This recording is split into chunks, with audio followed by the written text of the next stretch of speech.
કેમ છો વિદ્યાર્થી મિત્રો? બધા મજામાં છો? હું મહેન્દ્ર દોડિયા મારી ચેનલમાં આપનું હાર્દિક સ્વાગત કરું છું. આજના આપણા વિડીયોમાં આપણે જઈશું ચેપ્ટર 3 દ્વિચતુષ્ફલક સમીકરણ યુગ્મ. તેમાં દાખલા નંબર 3 તેનો પેટા દાખલા છે, દાખલા નંબર 5 છે. બરાબર, કુલ પ્રશ્ન છે જે બોર્ડની પરીક્ષામાં પૂછાય છે. એક દાખલો બરાબર છે. રકમ આપેલી છે કે એક અપૂર્ણાંકના અંશ અને છેદ બંનેમાં 2 ઉમેરતા તે 9/11 બને છે. અપૂર્ણાંકના અંશ અને છેદ બંનેમાં 3 ઉમેરતા 5/6 બને છે. બરાબર, તો તે અપૂર્ણાંક શોધો. આપણે તે અપૂર્ણાંક શોધવાના છે. હવે દરેક વખતે દરેક દાખલામાં કુલ પ્રશ્ન હશે, તેમાં 2 સમીકરણ બનાવવાના હશે આપણે. બરાબર છે. તો અહીંયા આપણને પહેલા જે આપેલું છે તે 2 વસ્તુ તેના બરાબર આપણે ધારી લેવાનું. એક તો આપણને શું આપેલું છે? અંશ આપેલો છે, અને બીજું શું આપેલું છે? આપણને છેદ.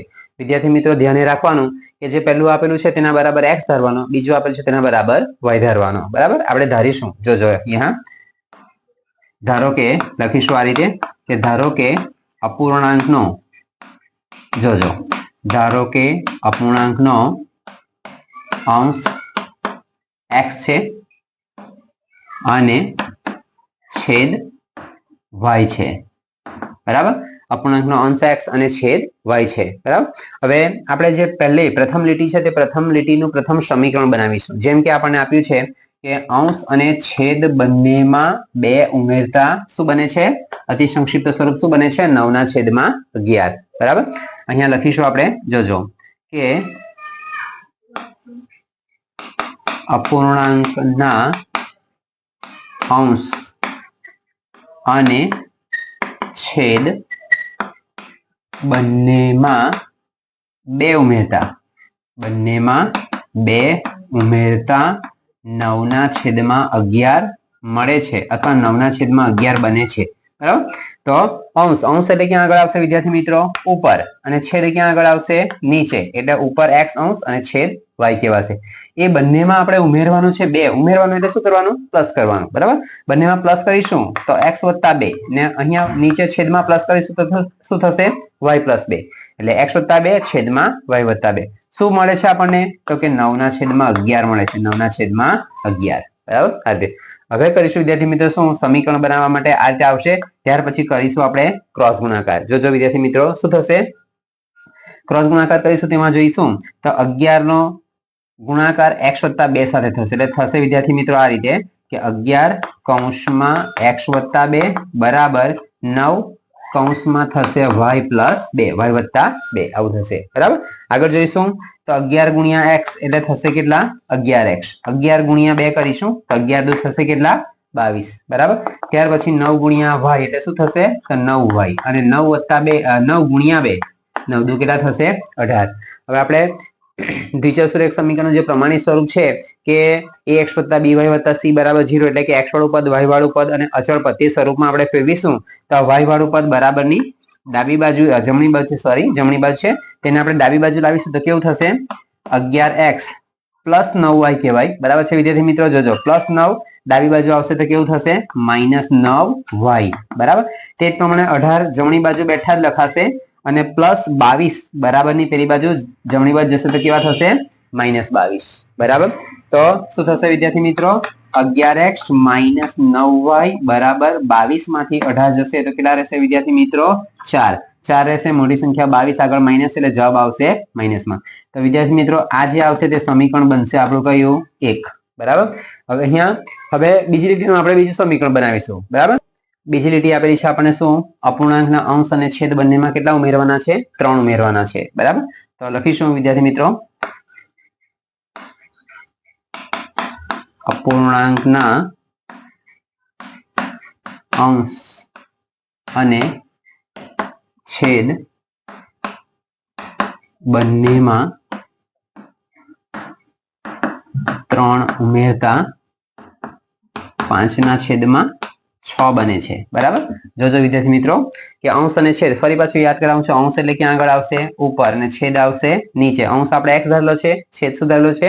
y છે. બરાબર, જોજો વિદ્યાર્થી મિત્રો તો x અને y અંશ અને છેદ બંનેમાં કેટલા ઉમેરવાના છે? આપણે 3 ઉમેરવાના છે. આગળની જેમ શું કરીશું? 3 પ્લસ કરીશું તો શું આવશે? x + 3 અને શું આવશે? y + 3. બરાબર કેટલા મળે છે આપણને? તો 5/6 મળે છે. બરાબર 5/6.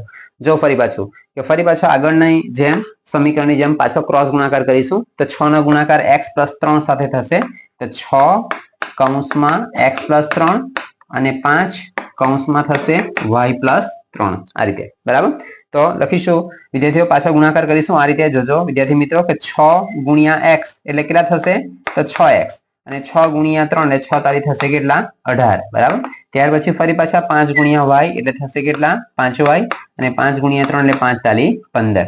ફરી પાછું વિદ્યાર્થી મિત્રો આગળના દાખલાની જેમ આપણે જોઈશું તો x અને y ને સાથે કરીશું અને પેલા અચળ પદને સાથે કરીશું તો થશે વિદ્યાર્થી મિત્રો આ રીતે કે 6x + 5y છે ડાબી બાજુ આવશે તો થશે કેવા? -5y અને 15 આપણા જેમ છે તેમ જ રહેશે +18 બરાબરની જમણી બાજુ જશે તો થશે -18. બરાબર ફરી પાછા વિદ્યાર્થી મિત્રો શું થશે કે 6x - 5y બરાબર 18 માંથી 15 જશે તો રહેશે 3 અને તે પણ કેવા રહેશે વિદ્યાર્થી મિત્રો? -3. બરાબર આ જે આવશે તેને સમીકરણ બનશે કયું આપણું? 2. હવે વિદ્યાર્થી મિત્રો બે સમીકરણ આપણને પહેલું અને બીજું સમીકરણ મળી ગયું છે. બરાબર તો એ સમીકરણને આપણે લોપની રીતે આગળ દાખલા ગણીશું. તો વિદ્યાર્થી મિત્રો બંને સમીકરણ આપણે લખ્યા છે. સમીકરણ 1 અને સમીકરણ 2 બંને આપણને બનાવેલા છે આપણે સમીકરણ. તે સમીકરણને આપણે લોપની રીતે દાખલો ગણીશું. બરાબર વિદ્યાર્થી મિત્રો લોપની રીતમાં શું હોય વિદ્યાર્થી મિત્રો કે આપણને x અને y બે ચલ આપેલા છે. તે બે ચલ પૈકી કોઈ પણ એક ચલની કિંમતને આપણે સરખું બનાવવું પડે. લોપનો અર્થ શું થાય? બાદ કરવું. બરાબર તો આપણે બાદ ક્યારે થશે કે બંને રકમ સરખી આપેલી હશે તો જ બાદ થશે. સરખી આપેલી હશે તે પણ પાછું કેવું હોવું જોઈએ?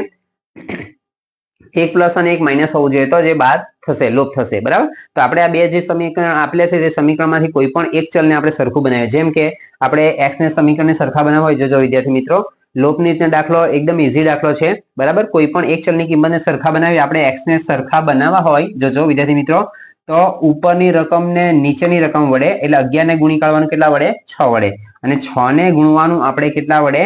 11 વડે ગુણી કાઢવાનું. વિદ્યાર્થી મિત્રો જોજો તો 6 ને અહીંયા લખીશું આપણે 11 વડે તો આ બાજુ પણ 11 વડે ગુણવાનું અને અહીંયા પણ 11 વડે ગુણવાનું. બરાબર ઉપરના સમીકરણને 6 વડે ઉપરની રકમને નીચે વડે બરાબર એટલે કેટલા વડે ગુણીશું આપણે? 6 વડે તો આ બાજુ પણ 6 અને આ બાજુ પણ 6 પણ તે વિદ્યાર્થી મિત્રો આપણે લખીશું શું લખીશું આ રીતે જોજો કે આખું સમીકરણ આપેલ છે તે એ સમીકરણ 1 ને આપણે ગુણેલું છે 6 વડે તો અહીંયા લખીશું વિદ્યાર્થી મિત્રો જોજો કે સમીકરણ 1 ને 6 વડે સમીકરણ 1 ને 6 વડે અને સમીકરણ 2 ને 11 વડે ગુણીને સરખાવતા. બરાબર ગુણીને સરખાવતા એ પણ ડાયરેક્ટ લખી દેવાનું તો બીજી વખત આપણે લખવું નહીં પડે. બરાબર છે જો વિદ્યાર્થી મિત્રો ગુણી કાઢીએ આપણે શું થશે 11 × 6 એટલે 11 6 કેટલા થશે 66x. બરાબર 9 × 6 એટલે 9 છંગ થશે કેટલા 54y. ત્યાર પછી 4 × 6 એટલે 4 છંગ 24 થશે એ 24 થવાના કેવા આપણા માઇનસ. બરાબર ફરી પાછા બીજા સમીકરણને ગુણાકાર કરીશું 11 વડે 11 × 6 એટલે 11 છંગ 66x 11 × 5 એટલે 11 5 થશે 55y. બરાબર છે વિદ્યાર્થી મિત્રો 11 × 3 11 33 થશે અને તે પણ થશે કેવા માઇનસ. બરાબર હવે વિદ્યાર્થી મિત્રો જો મેં કીધું છે તે પ્રમાણે કે કોઈ પણ એક ચલને આપણે સરખા બનાવવાના હોય છે લોપની રીતમાં. બરાબર તો આપણે લોપની રીતમાં સરખા બનાવવા માટે શું કર્યું છે કે x ને ગુણી કાઢેલું છે ઉપરના સમીકરણને 6 વડે અને નીચેના સમીકરણ 11 વડે ગુણીને આ રીતે સરખું આપણે બનાવી દીધું. બરાબર જોજો હવે x ના બંને સહગુણક કેવા બની ગયા આપણા સરખા. જોજો વિદ્યાર્થી મિત્રો હવે મેં શું કીધું તમને બંને સરખા તો બનાવીએ પણ શું થશે કે એક પ્લસ અને એક માઇનસ હોય તો જ એ લોપ થશે બાદ થશે. બરાબર તો અહીંયા વિદ્યાર્થી મિત્રો જોજો ચિહ્ન લખવું પડશે. આપણે ચિહ્ન કેવી રીતે લખીશું કે એની આગળ બીજું જે સમીકરણ છે એ બીજા સમીકરણ આગળ ચલની આગળ જે ચિહ્ન આપેલું હોય તેની વિરુદ્ધ ચિહ્ન લખીશું. વિદ્યાર્થી મિત્રો શું થશે પ્લસ આપેલા છે તો નીચે માઇનસ લખીશું એટલે 66 હવે x જે છે તે હવે આપણે કેવા બની ગયા વિદ્યાર્થી મિત્રો માઇનસ બની ગયા છે. બરાબર આ 55 ની આગળ માઇનસ છે તો અહીંયા લખીશું આપણે પ્લસ અને માઇનસ છે તો લખીશું આપણે પ્લસ લખીશું. એટલે વિદ્યાર્થી મિત્રો શું થાય જે ચિહ્ન આપેલું હોય તેની વિરુદ્ધ ચિહ્ન આપણે લખવાનું હોય અને તે રકમ પણ પાછી તે જ બની જતી હોય. વિદ્યાર્થી મિત્રો જોજો કે આ પ્લસ છે તો માઇનસ માઇનસ છે તો પ્લસ અને માઇનસ છે તો પ્લસ લખવાના હોય છે. બરાબર પછી ઉપરનું ચિહ્ન 66 આગળ આપણા પ્લસ કહેવાય અને આ માઇનસ તો પ્લસ અને માઇનસ વિદ્યાર્થી મિત્રો શું થતું હોય લોપ થતો હોય ઉડી જતો હોય બાદ થતું હોય. બરાબર તો પ્લસ ને આ માઇનસ આપણા આ પ્લસ કહેવાય અને આ માઇનસ કહેવાય એટલે આ બેઠું આપણું લોપ થાય બાદ થાય. બરાબર છે ફરી પાછું જોઈએ વિદ્યાર્થી મિત્રો તો આ માઇનસ આપેલા છે અને આ પ્લસ આપેલા છે તો નીચે આપેલા છે 55 ઉપર આપેલા છે 54 એટલે કે એક પ્લસ છે અને આ જે રાઉન્ડ કરેલા છે વિદ્યાર્થી મિત્રો એટલે તમને ખબર પડી જશે, ખ્યાલ આવી જશે બરાબર કે નીચે પ્લસ આપેલું છે અને ઉપર માઇનસ આપેલું છે. વિરુદ્ધ ચિહ્ન હોય વિદ્યાર્થી મિત્રો આગળ પણ આપણે કીધું છે આગળના વિડીયોમાં કે વિરુદ્ધ ચિહ્ન હોય તો બાદબાકી થાય અને સમાન ચિહ્ન હોય તો શું થશે? સરવાળા થશે બરાબર. તો 55 માંથી 54 જશે વિદ્યાર્થી મિત્રો તો રહેશે આપણા 1 y અથવા તમે ખાલી y લખો તો પણ ચાલશે. અને 55 આગળ પ્લસ નું ચિહ્ન છે એટલે આપણો જવાબ કેવા આવે? પ્લસમાં આવશે બરાબર વિદ્યાર્થી મિત્રો. ફરી પાછું અહીંયા પણ 24 આપણા માઇનસ છે અને 33 કેવા કહેવાશે વિદ્યાર્થી મિત્રો? પ્લસ કહેવાશે. તો 33 માંથી 24 જાય તો કેટલા રહેશે? 24 ને 30 ને 33 એટલે કેટલા રહેશે વિદ્યાર્થી મિત્રો? 9 બરાબર. તો y બરાબર આવી ગયા કેટલા આવી ગયા છે વિદ્યાર્થી મિત્રો? આપણા 9 બરાબર. લખીશું આપણે કે y ની કિંમત આવી છે આપણી કેટલી? 9 આવ્યા છે બરાબર વિદ્યાર્થી મિત્રો. તો આ જે y ની કિંમત આવી છે તે આપણે કોઈ પણ એક સમીકરણ 1 અથવા સમીકરણ 2 માં મૂકીશું તો આપણને કોની કિંમત મળશે? x ની કિંમત મળશે વિદ્યાર્થી મિત્રો બરાબર છે. તો જોજો વિદ્યાર્થી મિત્રો ધ્યાનથી દાખલાને કે y ની કિંમત લખીશું આપણે. તમે જે સમીકરણમાં મૂકશો તે કિંમત જવાબ આપણો સરખો જ આવશે વિદ્યાર્થી મિત્રો બરાબર છે. તો સમીકરણ આપણે 1 માં મૂકીશું. y ની કિંમત લખીશું સમીકરણ 1 માં મૂકતા જોજો વિદ્યાર્થી મિત્રો સમીકરણ 1 આપ્યું છે આપણને કે 11x - 9y બરાબર આપ્યા છે આપણને કેટલા વિદ્યાર્થી મિત્રો? -4. હવે y ની જગ્યા પર આપણે લખવાના છે કેટલા? 9 લખીશું વિદ્યાર્થી મિત્રો બરાબર. તો 11x - 9 અને y ની જગ્યા પર ફરી પાછા લખીશું આપણે કેટલા વિદ્યાર્થી મિત્રો? 9 બરાબર. બરાબર થશે -4. ફરી પાછા વિદ્યાર્થી મિત્રો જોજો કે 11x - 9 નો 9 સાથે કૌંસની બહાર 9 ને અંદર 9 છે એટલે 9 9 થશે કેટલા વિદ્યાર્થી મિત્રો? 81 બરાબર થશે કેટલા? -4 બરાબર. ફરી પાછા બંને અચળ પદને આપણે સાથે કરીશું તો -4 -81 છે બરાબરની જમણી બાજુ જશે તો કેવા થશે વિદ્યાર્થી મિત્રો? +81 બરાબર. અને આ બાજુ રહેશે આપણા કેટલા? 11x 81 1 માઇનસ ફરી પાછું વિદ્યાર્થી મિત્રો યાદ અપાવું કે 1 માઇનસ ને 1 પ્લસ એટલે શું થશે? આપણી બાદબાકી થશે બરાબર. તો 81 માંથી 4 જશે તો રહેશે કેટલા આપણા? 77 બરાબર. તો વિદ્યાર્થી મિત્રો 11x બરાબર 77 માટે x બરાબર થશે 77 ને આ 11 જમણી બાજુ જશે તો ક્યાં આગળ જશે વિદ્યાર્થી મિત્રો? છેદમાં બરાબર છે. તો અહીંયા ભાગ પડશે 11 ગુણ્યા 7 એટલે 77 થશે. 11 11 કટ થશે તો x બરાબર આવશે કેટલા? 7 બરાબર. તો વિદ્યાર્થી મિત્રો આપણો x નો જવાબ આવી ગયો છે 7 અને y નો જવાબ આવી ગયો છે 9 એટલે શું થશે? તો x બરાબર આપણે પહેલા શરૂઆતમાં દાખલાની શરૂઆતમાં ધારેલું છે આપણે વિદ્યાર્થી મિત્રો કે x ની કિંમત ધારેલી છે આપણે x બરાબર અંશ ધારેલા છે અને છેદ બરાબર y ધારેલા છે બરાબર. નીચે લખીશું વિદ્યાર્થી મિત્રો આ માટે આ રીતે લખીશું કે માટે અપૂર્ણાંકનો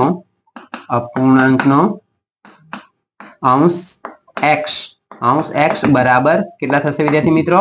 7 અને છેદ શું ધારેલો છે આપણે? y બરાબર કેટલા આપેલા છે વિદ્યાર્થી મિત્રો? આપણો જવાબ આપેલો છે 9. તો અહીંયા આગળ લખીશું 9 બરાબર. એટલે કે અંશ x ની કિંમત છે 7 અને y ની કિંમત છે 9. તો વિદ્યાર્થી મિત્રો આ દાખલા નંબર 5 જે આપેલો છે તે દાખલા નંબર 5 અહીંયા આપણો પૂરો થાય છે. તો હવે પછીનો દાખલો જોઈશું આપણે નેક્સ્ટ વિડીયોમાં. ત્યાં સુધી વિડીયોને જોતા રહેજો, લાઈક કરજો, શેર કરજો